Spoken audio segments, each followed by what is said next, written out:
Subscribe करें और bell दबाएं ताकि कोई खबर रह न जाए।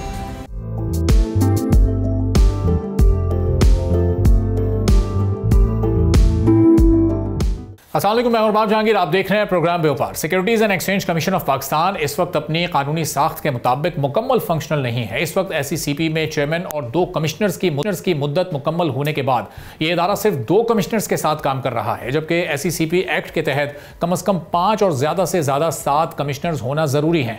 अफसरान की गैर मौजूदगी सिर्फ एक इंतज़ामी मसला नहीं है, बल्कि एक संगीन रेगुलेटरी ख़तरा भी बन चुका है। इसी दौरान SECP की कारकर्दगी के एक और पहलू में गैर मामूली तेज़ी देखी जा रही है।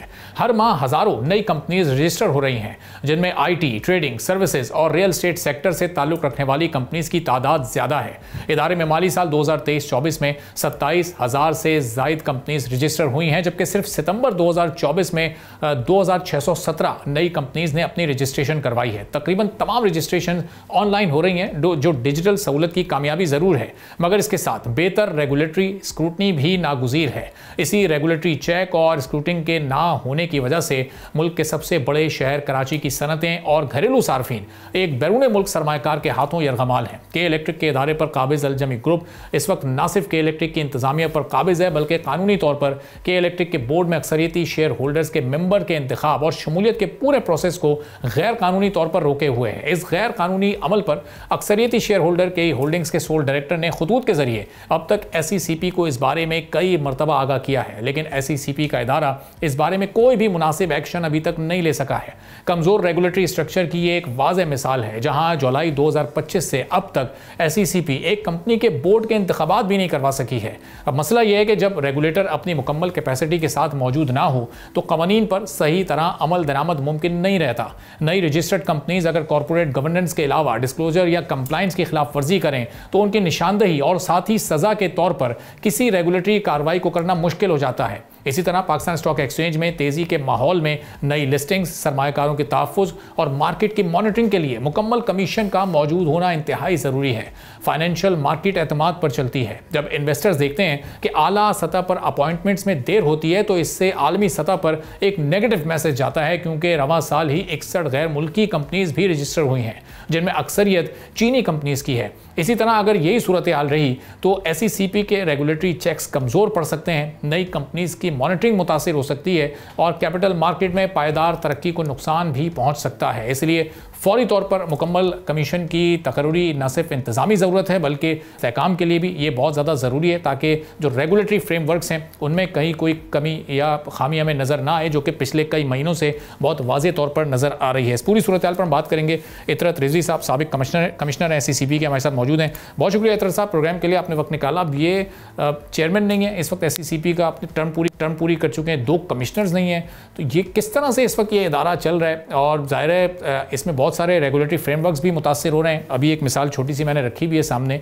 तो ये अब बताइएगा आगे के मामला स्मूथली चल सकेंगे या जल्द अज जल्द यहाँ पर अपॉइंटमेंट ज़रूरी है? वालेकुम सलाम। आपने फरमाया कि ये इस वक्त हमारे पास SECP में 2 कमिश्नर्स हैं, तो मैं ये आपको बताता चलूं कि ये पहली दफ़ा नहीं है। इनफैक्ट ये 4th टाइम है कि SECP के अंदर जो नंबर ऑफ रिक्विजिट कमिश्नर्स हैं, जो कि आपने बताया कि मिनिमम 5 और मैक्सिमम 7 होने चाहिए, तो ये 4थी दफ़ा है कि ये सिचुएशन अराइज हुई है। और इनफैक्ट हमने तो वो दौर भी एक दफ़ा देखा कि इसके पास सिर्फ 1 कमिश्नर था। आज तो 2 मौजूद हैं। एक स्टेज था कि सिर्फ 1 ही कमिश्नर मौजूद था। तो मेरा कहने का मकसद है कि ये सिचुएशन पहले भी अराइज हुई है, एंड आई विश कि हमने कोई करेक्टिव मेजर्स ले लेने चाहिए थे ताकि ऐसी सिचुएशन दोबारा पैदा ना हो। बाहर कैफ ये हो चुकी है, लेकिन यहाँ मैं आपको एक चीज़ बताता चलूँ कि कमिश्नर्स की और चेयरमैन की जो अपॉइंटमेंट है वो SECP एक्ट के सेक्शन 5, 6 और 7 इन तीनों सेक्शंस के थ्रू होती है। और उसमें जो सेक्शन 5 है, जो कि सब्सटेंटिव सेक्शन है, वो कहता है कि मिनिमम 5 और मैक्सिमम 7 कमिश्नर्स होंगे, and one of those commissioners will be chosen by the government as the chairman of the commission. सही। तो इतर साहब, विदाउट चेयरमैन फिर ये इदारा कैसे चलता है? एक्टिंग चेयरमैन कौन होता है? चेयरमैन के नाम जो खतूत या जिन कार्रवाइयों की दरखास्तें की जाती हैं, फिर उनको एंटरटेन कौन करता है? जी देखिए, 2016 से पहले सिचुएशन डिफरेंट थी, लेकिन 2016 में जो हमने एससीसीपी एक्ट के अंदर अमेंडमेंट्स की, उन अमेंडमेंट्स में, और वो काफ़ी एक्सटेंसिव अमेंडमेंट्स थी, मैं समझता हूँ तकरीबन 40 के करीब अमेंडमेंट्स की गई थी 2016 अगस्त के अंदर इन दी एससीसीपी एक्ट। और उस अमेंडमेंट में एक अमेंडमेंट थी 6A की, जिसमें प्रोविजन डाला गया था ऑफ द एक्टिंग चेयरमैन, और उस प्रोविजन के तहत गवर्नमेंट जो है वो जो भी कमिश्नर्स बाकी हैं उनमें से जो सीनियर मोस्ट कमिश्नर होगा उसको एक्टिंग चेयरमैन अपॉइंट करेंगे। और दूसरी जो प्रोविजन यही 6A के अंदर आती है वो ये कि चेयरमैन की अपॉइंटमेंट जो है वो उसके लिए जो टाइम पीरियड प्रेस्क्राइब है वो है 120 दिन का। और करंट जो चेयरमैन है उन्होंने ही seized his office on the 12th of December I believe. तो इसका मतलब ये कि हमारे पास अभी तो वो 120 दिन पूरे होने में काफी टाइम बाकी है, लेकिन इसका कहने का मकसद ये नहीं है कि हमें पूरे 120 दिन देने चाहिए। असूलन तो ये प्रोसेस जो है ये पहले स्टार्ट हो जाना चाहिए था, ताकि ये 120 दिन तो क्या, जिस दिन हम चेयरमैन साहब अपनी सीट छोड़ते उसके एक आध दिन के बाद नए चेयरमैन इसको ऑक्युपाई कर लेते। और इतर साहब ये बड़ा ज़रूरी भी था जो आप फरमा रहे हैं कि ज़ाहिर एक दिन का भी इसमें गैप नहीं आना चाहिए था, चूंकि एक सबसे बुनियादी रेगुलेटर है हमारे मुल्क का और इसी ने रेगुलेट करना है पूरी कंपनीज़ को। तो अब इस दौरान हमने ये भी देखा कि एक इलेक्ट्रिक एक इदारा है, दीगर भी और कई ऐसे इदारे हैं जो अपनी दरखास्तें लिख रहे हैं एससीसीपी को और उन दरखास्तों को नहीं एंटरटेन किया जा रहा, नहीं मुनासिब कोई एक्शन लिया जा रहा। रेगुलेटर का काम तो अज़ खुद ये काम करना है, लेकिन दरखास्तों के बावजूद भी अगर कोई काम नहीं रेगुलेटर कर रहा तो फिर ये किसकी खामी है? चूँकि टर्म की कंप्लीशन थी इसलिए ये थोड़ा सा प्रोसेस स्लो हो जाता है। नए चेयरमैन आएंगे, वो चीज़ों को देखेंगे तो फिर वो ये मामला लेकर आगे बढ़ेंगे। ये एक रूटीन प्रोसेस है या ओवरऑल रेगुलेटर की परफॉर्मेंस पर भी ये सवाल या निशान बनता है? देखिए, सबसे पहले मैं आपको एक बात जो आपने मेंशन की वो उसको जरा बताते चलूं, और वो ये है कि एससीसीपी जो है ये perhaps it is the largest biggest regulator in the country, in the sense कि ये तकरीबन कोई 1,60,000 के करीब जो कंपनीज हैं उनको रेगुलेट करता है। और ये कंपनीज जो हैं लिस्टेड कंपनीज भी हैं जिनकी तादाद ऑब्वियसली कम होती चली गई है और आजकल शायद 568 के करीब है। लिस्टेड कंपनीज हैं और पब्लिक लिमिटेड अनलिस्टेड कंपनीज हैं, प्राइवेट लिमिटेड कंपनीज हैं, सेक्शन 42 की कंपनीज हैं। तो इन सब को मिलाकर अगर हम देखें तो हमारे पास जो हमारी वो बनती है पॉपुलेशन वो 1,60,000 के करीब है, which is a big number. और इसको करने के लिए ऑब्वियसली हमें स्ट्रेंथ भी चाहिए है।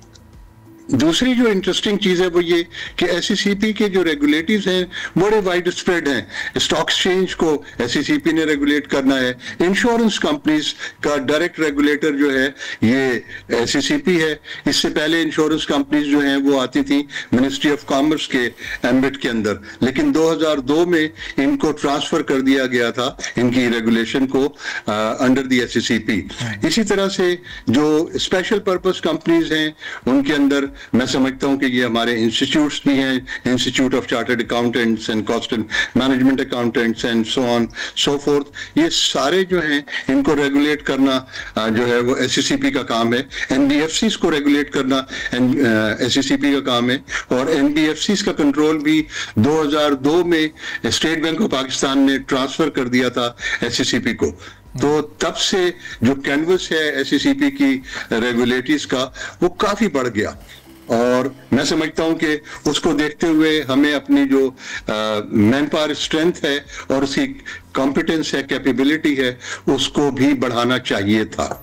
तो अभी तक सब और अब चूंकि ये सबसे बड़ा बिगेस्ट रेगुलेटर है एससीसीपी इस वक्त हमारे मुल्क में, इसको रेगुलेट मिनिस्ट्री ऑफ फाइनेंस करती है, वो बराह रास्त करती है, वो किस तरह से करती है? चूंकि अगर ये रेगुलेटर एज रेगुलेटर अपनी नहीं जिम्मेदारी पूरी कर रहा, क्योंकि हम ज़ाहिर शहर कराची सबसे बड़ा शहर है, इसको बिजली सप्लाई करने वाली के इलेक्ट्रिक सबसे बड़ी कंपनी है, वहाँ भी सूरत हाल कुछ बिल्कुल इससे मिलती जुलती है कि उनका भी बोर्ड ऑफ डायरेक्टर मुकम्मल नहीं है, वो अपनी टर्म मुद्दत मुकम्मल कर चुके हैं। एससीसीपी को कहा जा रहा है कि जी थोड़ा थोड़ा सा स्ट्रीमलाइन कर दें इस इदारे को, थोड़ा यहाँ के ऑपरेशंस को स्मूथ कर दें, वो एक्शन नहीं ले रहा। तो अब SECP को कौन रेगुलेट करता है?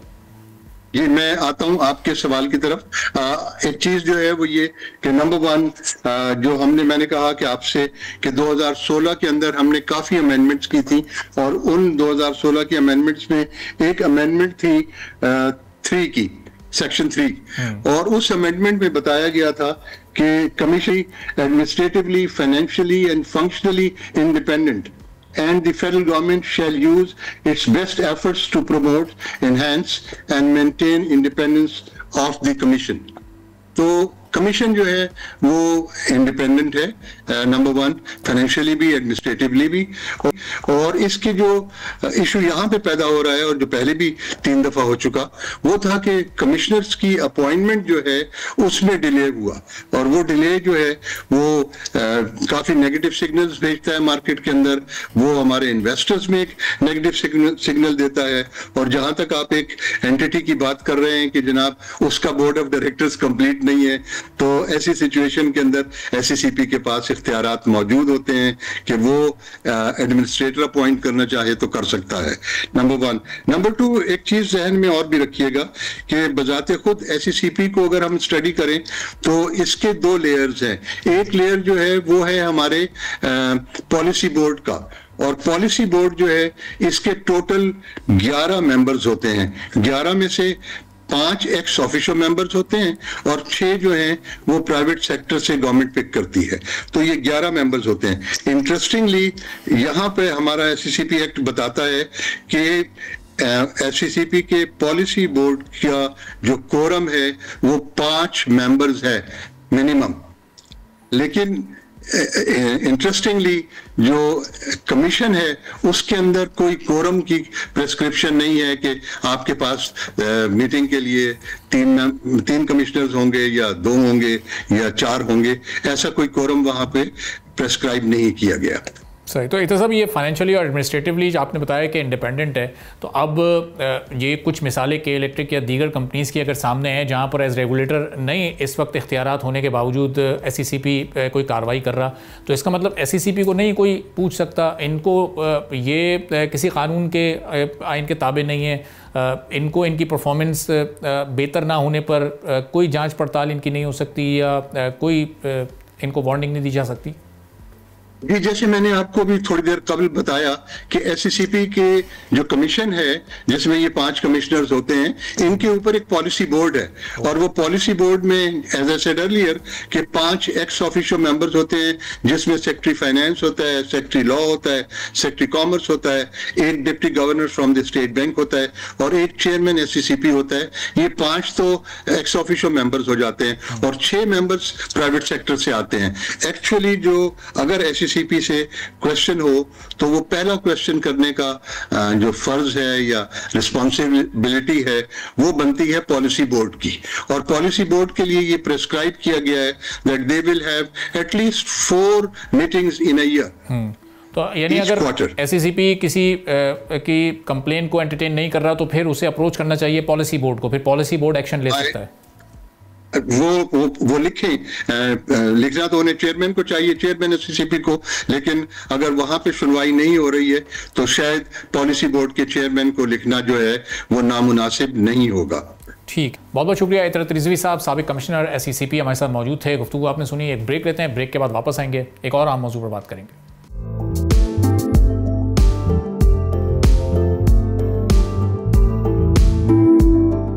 एक बार फिर आपको प्रोग्राम में खुशामदीद कहेंगे। वफाकी हुकूमत ने पावर डिस्ट्रीब्यूशन कंपनीज की प्राइवेटाइजेशन की हिकमत अमली में बड़ी तब्दीली करते हुए अब सिर्फ गुजरावाला इलेक्ट्रिक पावर कंपनी को मुकम्मल फ़रोग़ के लिए मुंतखब किया है। अब दीगर बड़ी डिस्कोज जिसमें इस्लामाबाद और फैसलाबाद इलेक्ट्रिक सप्लाई कंपनीज को अब लॉन्ग टर्म कंसेशन मॉडल के तहत पेश किया जाएगा। इस फैसले की बुनियादी वजह इदारों की जानिब से प्रॉपर्टी ट्रांसफ़र और कानूनी शराइत पूरी ना करना है, जिसने प्राइवेटाइजेशन के पूरे अमल को ही सुस्त कर दिया है। हुकूमत का यह नया मॉडल दरअसल रेगुलेटरी लिहाज से मुख्तलिफ हल तलब मामला को कम करने और इन्वेस्टर्स का एतमाद बहाल करने की कोशिश है। इससे पहले हमने देखा PIA की हालिया प्राइवेटाइजेशन, जिससे हुकूमत को तकरीबन 55 अरब रुपए की मुतवक्की आमदन होगी। ये बात का हुकूमत की तरफ से वाज़ेह इशारा है कि रियासत अब मैनेजमेंट कंट्रोल छोड़कर माली बोझ कम करने की जानिब बढ़ रही है। डिस्कोस के मामले में भी यही सोच है कि मुकम्मल फ़रोग़ के बजाय पहले ऑपरेशनल बेहतरी की तरफ जाया जाए, जैसा कि PIA के मामले में हुआ और फिर PIA की प्राइवेटाइजेशन की गई। अब इस सिलसिले में प्राइवेट इदारों की शमूलियत से फ़रोख्त होने वाले इदारों की कारकर्दगी में इजाफा काफ़ी हद तक न सिर्फ हुकूमती खसारे को कम करेगा बल्कि मुल्की मईशत का पहिया भी प्राइवेट इन्वेस्टमेंट्स के ज़रिए आसानी से आगे बढ़ेगा। अब एक और काबिल तवज्जो बात यह है कि ख़ासतौर पर इस्लामाबाद इलेक्ट्रिक सप्लाई कंपनी और फैसलाबाद इलेक्ट्रिक सप्लाई कंपनी की असेसमेंट के दौरान एवेल्यूएटर्स, जिसमें अल्वेरिज एंड मार्शल की रिपोर्ट से ये वाज़ेह हुआ है कि इन कंपनीज़ के स्ट्रक्चरल और रेगुलेटरी इस्लाहात के बगैर मुकम्मल प्राइवेटाइजेशन खतरनाक हो सकती है। इसीलिए हुकूमत ने अब ये फैसला किया है कि प्राइवेटाइजेशन को मरहलावार मॉडल के तौर पर किया जाएगा, जिससे सियासी और समाजी मामलात मुतासिर नहीं होंगे और माली तौर पर मौका खतरात को काबू में रखा जा सकेगा। अब कितना चैलेंजिंग डिस्कोस को प्राइवेटाइज करना है, खासतौर पर वो डिस्कोस जो कि इस वक्त बड़े लॉसेस में हैं और वो जो प्रॉफिट में तो हैं, उनको क्या प्राइवेटाइज करके मकासद हासिल हो सकेंगे।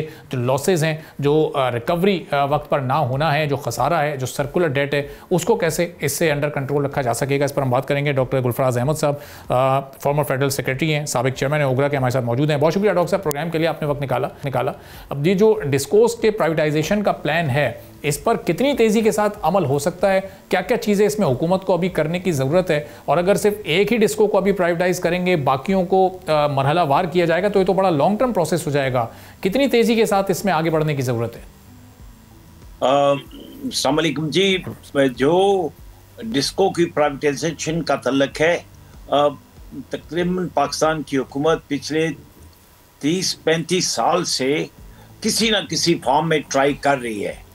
अब अगर उन्होंने मॉडल तब्दील कर दिया और सिंगल डिस्को को, गुजरवाला को, जो बज़ाहिर एक ज़्यादा एफिशिएंट कंपनी है, अगर उसको इन्होंने सिंगल आउट किया और उसको अकेली को प्राइवेटाइजेशन की तरफ ले जा रहे हैं, तो मुझे उम्मीद है कि इस दफ़ा शायद ये सक्सीड हो जाएं। वरना ये डिस्को की प्राइवेटाइजेशन पाकिस्तान की हिस्ट्री का हिस्सा रही है, लेकिन ये मॉडल मुझे बज़ाहिर कोई कन्विंसिंग लगता है। अच्छा, तो सर अब ये कैस्को या हेस्को जो कि इस वक्त नुकसान में सबसे ऊपर हैं, खसारे में सबसे ऊपर हैं, आपको नहीं लगता कि सबसे पहले सबसे ज़्यादा नुकसान वाले, खसारे वाले इदारे को प्राइवेटाइज़ करना चाहिए, या किसी एक छोटे इदारे को प्राइवेटाइज़ करके पहले उसमें भी मज़ीद एक टेस्ट केस के तौर पर देखें मामलात को? चूँकि PIA तो एक टेस्ट केस हो चुका है प्राइवेटाइजेशन में, डिस्कोज में अलग से ये पहले गुजरावाला के इलेक्ट्रिक सप्लाई कंपनी को किया जा रहा है। ये एक दुरुस्त फैसला है हुकूमत का?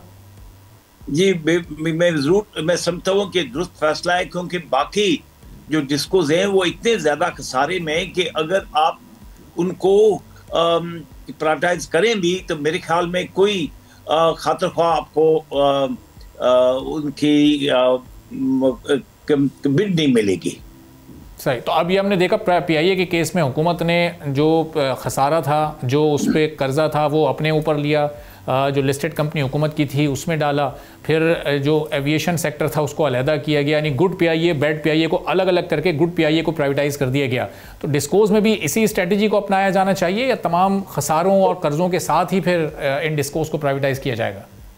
नहीं, मेरे ख्याल में डिस्को का केस बिल्कुल PIA से मुख्तलिफ है, और ये तो PIA को तो इससे पहले पाकिस्तान ने सीरियसली प्राइवेटाइज करने की कोशिश नहीं की, लेकिन डिस्को से तो पिछले 35-40 साल से पाकिस्तान की कोशिश रही है कि इनको प्राइवेटाइज करें, लेकिन वो बिल्कुल प्राइवेटाइज होने के काबिल नहीं थी। तो इसलिए उन्होंने एक नया मॉडल शुरू किया और गुजरावाला को पहले ऑफर किया, जो बज़ाहिर दूसरों की निस्बत ज़्यादा एफिशिएंट है। और डॉक्टर साहब, ये हमने देखा 20 साल पहले कि इलेक्ट्रिक को प्राइवेटाइज़ किया गया था, जो एक बदतरीन मिसाल के तौर पर इस वक्त मौजूद है, चूँकि बिल्कुल मयार नहीं बेहतर हो सका, परफॉर्मेंस नहीं बेहतर हो सकी, बिजली की प्रोडक्शन, डिस्ट्रीब्यूशन, उनके जो ओवरऑल उनका सिस्टम है उसमें बड़े फ्लॉज हैं।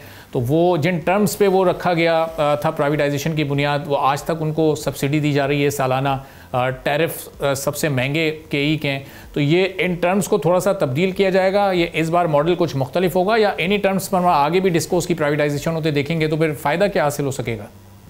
देखिए, जो कराची इलेक्ट्रिक सप्लाई कंपनी है, वो शुरू में तो काफ़ी एफिशिएंट थी, और उन्होंने एक मॉडल अपनाया था कि जिस फीडर के ऊपर से उनको फुल रिकवरी नहीं होती, उस फीडर को उतनी ज़्यादा लोड शेयरिंग कर देते थे, तो मैंने जब ये उनकी पॉलिसी देखी तो मैंने काफ़ी उसको अप्रिशिएट किया था, क्योंकि वो एक तरीका था कि अगर लोग बिजली की चोरी करते हैं और अपने बिल नहीं अदा करते तो उनको बिजली नहीं प्रोवाइड करनी चाहिए, क्योंकि एक तरीका होना चाहिए जिससे उनके ऊपर कोई उनकी ऊपर कोई डिसिप्लिन ला सके। तो मेरे ख्याल में शुरू में तो कराची सप्लाई कंपनी का मॉडल कामयाब रहा, लेकिन फिर उसके बाद अगर देखें आप, इतनी ज्यादा बिजली की चोरी होती है और फिर अगर कोई कानूनी गिरफ्त में नहीं लोग आ सकते जो बिजली चोरी करते हैं, तो फिर वो मॉडल फेल हो गया। तो सर ये जो कलेक्टिव पनिशमेंट का मॉडल था, ये भी दरअसल एक फंडामेंटल राइट की वायलेशन नहीं थी कि आप कुछ लोगों की गलती की सज़ा अगर आप सभी लोगों को दे दें, पूरे इलाके को दे दें, तो ये तो आपने जो बुनियादी हुकूक हैं उन्हीं की खिलाफ वर्जी कर दी है। फिर देखिए जी, बात ये थी कि अगर जिस फीडर के ऊपर उनको रिकवरी मिलती थी तो वो बड़े बाकायदगी के साथ उन फीडर के ऊपर बिजली प्रोवाइड की जाती, लेकिन जिन फीडर से उनको रिकवरी नहीं होती थी तो ये कलेक्टिव राइट नहीं है। फिर वही एक तरीका होता है एक फैसिलिटी को प्रोवाइड करने का कि अगर लोग एफिशिएंटली उसको यूज कर रहे हैं और उसकी पे कर रहे हैं तो फिर आप उनकी सहूलत के लिए हर चीज प्रोवाइड करें। लेकिन अगर लोग पे ही नहीं कर रहे, उस फीडर से कोई रिकवरी नहीं हो रही, तो फीडर के अंदर दोबारा बिजली डालना जरूरी नहीं है। सही। तो अब सर ये 20 साल तक वहाँ पर सब्सिडी मुस्तकिल दी जाती रही है, कभी कम कभी ज़्यादा। ये अब जो डिस्कोज मज़ीद प्राइवेटाइज होने जा रही हैं, वो भी फिर यही तवक्को रखेंगी हुकूमत से कि जिस तरह के इलेक्ट्रिक को 20 साल तक हुकूमत की सपोर्ट हासिल रही है, तो ये उसी तरह से हुकूमत उनको भी सपोर्ट करता रहे। ये सब्सिडीज़ वाले सिलसिले को अब ख़त्म करना होगा डिस्कोज के मामले में, तभी कामयाब प्राइवेटाइजेशन हो सकेगी। बिल्कुल, आई एग्री विद यू कि अब जो भी मॉडल पाकिस्तान अपनाएगा उस मॉडल के अंदर सब्सिडी खत्म होनी चाहिए और वो इस टर्म्स के ऊपर इनको प्राइवेटाइज करना चाहिए, जो टर्म्स जो है वो बरकरार रह जाएं और फिर उसमें हुकूमत का इतना लॉस ना हो। मेरे ख्याल में, मैं जैसे पहले आपको बता चुका हूँ कि पिछले 35-40 साल से डिस्को की प्राइवेटाइजेशन की बातें सुनते आ रहे हैं, मैं भी इसका हिस्सा रहा हूँ, लेकिन ये बहुत ही मुश्किल चीज़ है क्योंकि काफ़ी हद तक कंट्रोल जो है अवाम के साथ है जो इसको यूज़ करती है, तो हुकूमत के पास पूरा कंट्रोल भी नहीं होता और ये बड़ी मुश्किल के साथ प्राइवेटाइज होंगी। तो अब डॉक्टर साहब, रिन्यूएबल एनर्जी की तरफ हम टाइमली नहीं शिफ्ट हो सके, उसमें सोलर और दीगर भी सोर्सेज से जो एनर्जी हासिल होती है, जो निस्बतन सस्ती बिजली होती है, तो अब प्राइवेटाइजेशन से पहले क्या हुकूमत को जो चंद डिस्कोस खसारे में उनको रिन्यूएबल की तरफ शिफ्ट करना चाहिए, या फिर अभी ज़ाहिर जो है जैसा है कि बुनियाद पर प्राइवेटाइज कर दें और फिर बाद में उनके ओनर्स ही या जो नए मालकान उनके हों, फिर वही उसके मुस्तकबिल का फैसला करेंगे? देखिए जी, जहाँ तक तो हमारी प्राइवेटाइजेशन से पहले अगर हम कोई मॉडल जब तब्दील करें तो वो मॉडल इतना कन्विंसिंग होगा कि पहली दफ़ा गुजरांवाला के अंदर वो मॉडल हम अपना सकें और उस मॉडल का कोई फ़ायदा भी हो।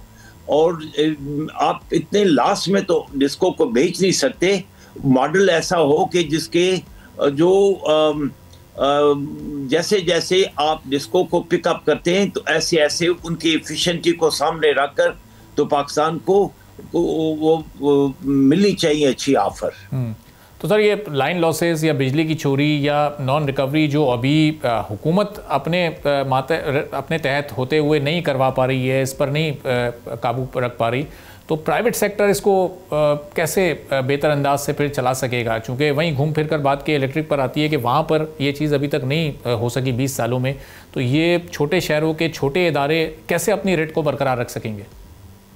देखिए जी, पहली बात यह है कि जो प्राइवेट सेक्टर है उसी वक्त ही इन डिस्को को लेगा जब उनको अपनी फ़ायदा नज़र आएगा। और अगर ये लाइन लॉसेस जो हैं, लाइन लॉसेस तो प्राइवेट सेक्टर कंट्रोल नहीं कर सकता, लाइन लॉसेस तो वापडा के कंट्रोल में है। तो मेरे ख्याल में ये इसीलिए मैं पहले भी कह चुका हूँ कि मैं 30-40 साल से डिस्को की प्राइवेटाइजेशन के मतलब बातें सुनता आया हूँ, और इसके अंदर काफ़ी पेचीदगियाँ हैं, जैसे लाइन लॉसेस की आपने बात की है, और जैसे बिजली की चोरी की बात ही है, या बिजली पेमेंट की बात है, तो उसके ऊपर तो प्राइवेट कंपनीज का कोई इख्तियार नहीं होगा, गवर्नमेंट का इसके ऊपर इख्तियार होता है। तो मेरे ख्याल में वो उनको काफ़ी हद तक मॉडल को तब्दील करना पड़ेगा, और एक पहली दफ़ा प्राइवेट एक मॉडल एक्सपेरिमेंटेशन के तौर के ऊपर चलाएंगे। हो सकता है अगर वो एक्सपेरिमेंट कामयाब हो जाए तो फिर उसको वो लार्ज कर लें। और डॉक्टर साहब एक आखिरी सवाल इससे मुताल्लिक कि पिछले 9 सालों में जब से मिनिस्ट्री बनी है प्राइवेटाइजेशन की, पीआईए एक पहली कामयाब और बड़ी प्राइवेटाइजेशन के तौर पर सामने आई, तो अब ये 2026 शुरू होने वाला है, इसमें कितने डिस्कोस को प्राइवेटाइज करने का हुकूमत को टारगेट रखना चाहिए और कितने डिस्कोस को प्राइवेटाइज करना काबिल अमल होगा? एक साल में 2 से 3 डिस्कोस को प्राइवेटाइज करना मुमकिन हो सकेगा आपकी नज़र में? मेरे ख्याल में सबसे पहले तो सिर्फ सिंगल डिस्को जो रिलेटिवली ज़्यादा एफिशिएंट है, जैसे आपने कहा गुजरांवाला डिस्को को पिक किया, पहले सिर्फ एक डिस्को को प्राइवेटाइज करने की कोशिश करें, मॉडल डेवलप करें जो अट्रैक्टिव मॉडल हो, हुकूमत के लिए भी एफिशिएंट हो, और उसको कोई बाहर से लोग के को करना भी चाहें। एक मॉडल को ट्राई करें तो उस मॉडल को फिर ज़्यादा रिफाइन करें, फिर दूसरे डिस्को की तरफ जाएं। ठीक है, बहुत बहुत शुक्रिया डॉक्टर गुलफराज अहमद साहब, साबिक वफाकी सेक्रेटरी, साबिक चेयरमैन ओगरा हमारे साथ मौजूद थे। गुफ्तगू आपने सुनी। एक ब्रेक लेते हैं, ब्रेक के बाद स्टॉक मार्केट ने आज एक और नया रिकॉर्ड बनाया, उस पर तफसीली गुफ्तगू होगी छोटे से ब्रेक के बाद।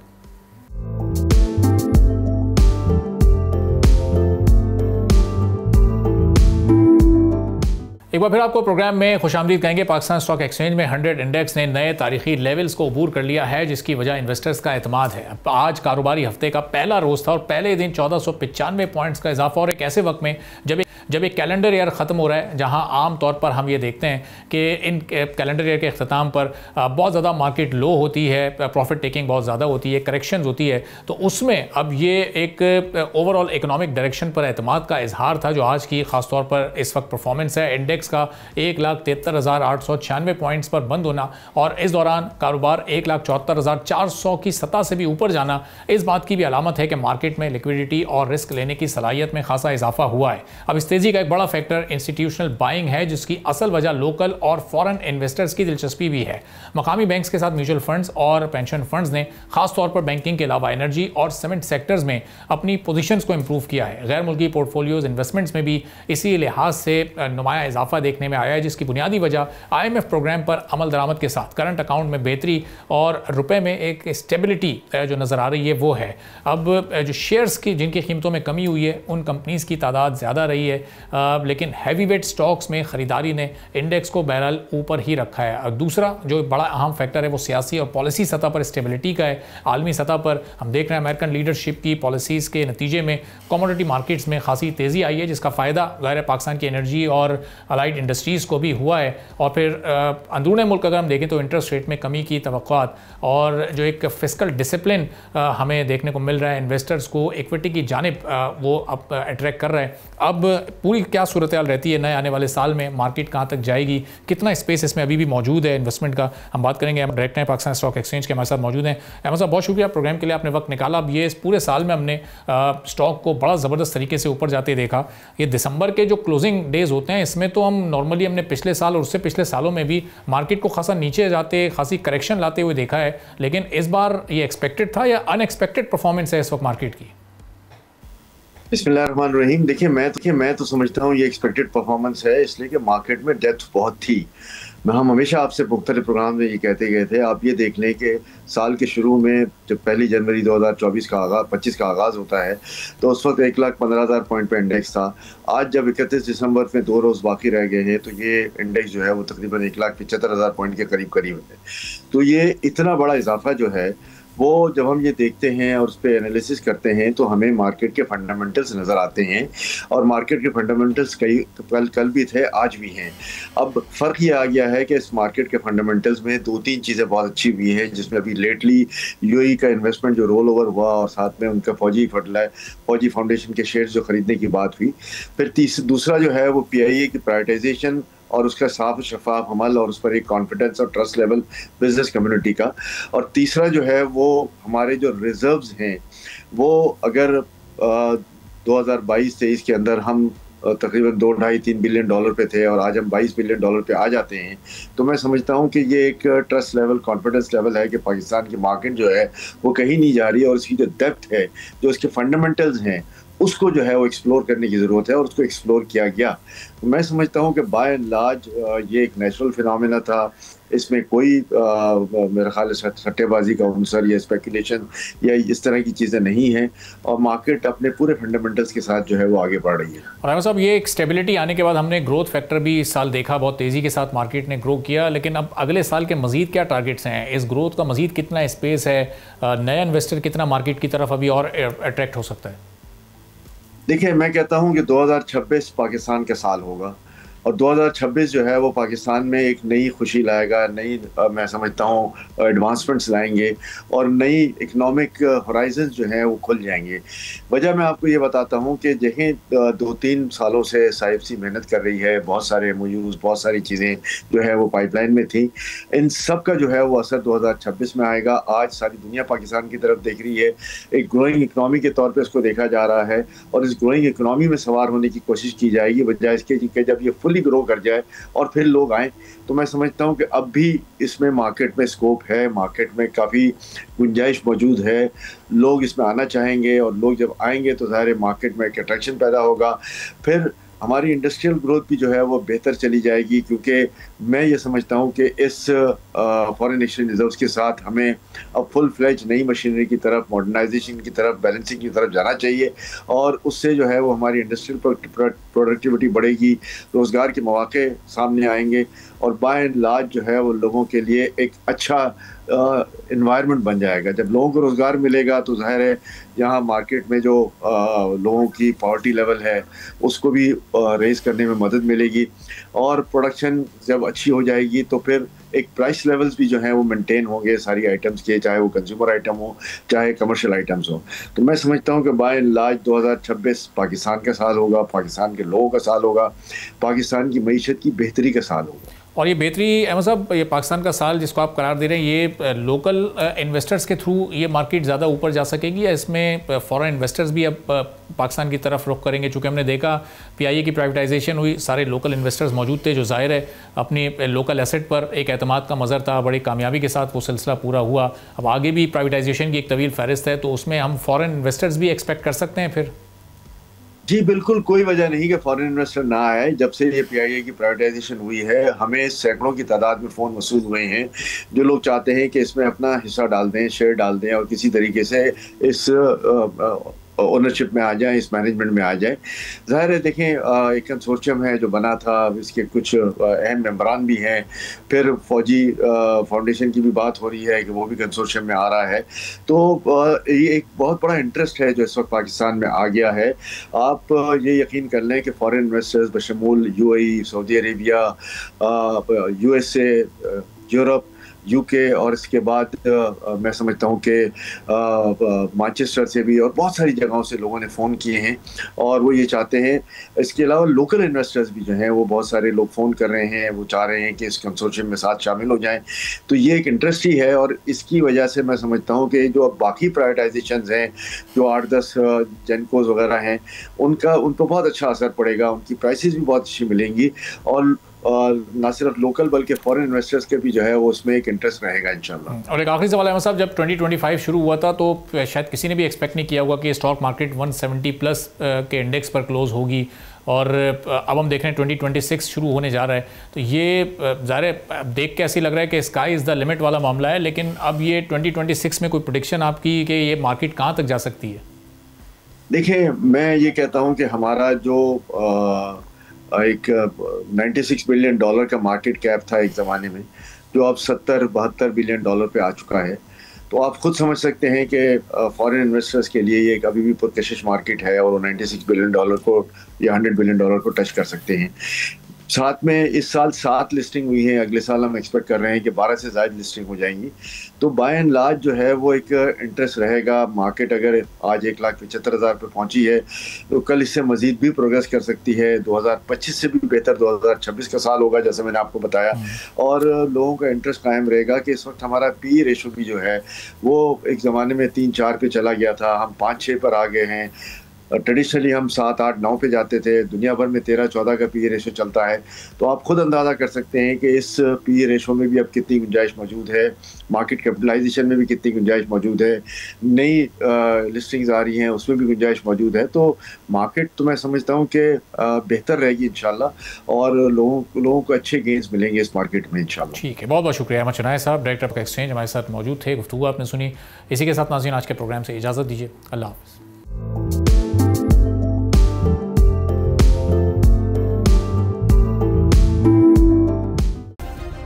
सब्सक्राइब करें और बेल दबाएं ताकि कोई खबर रह न जाए।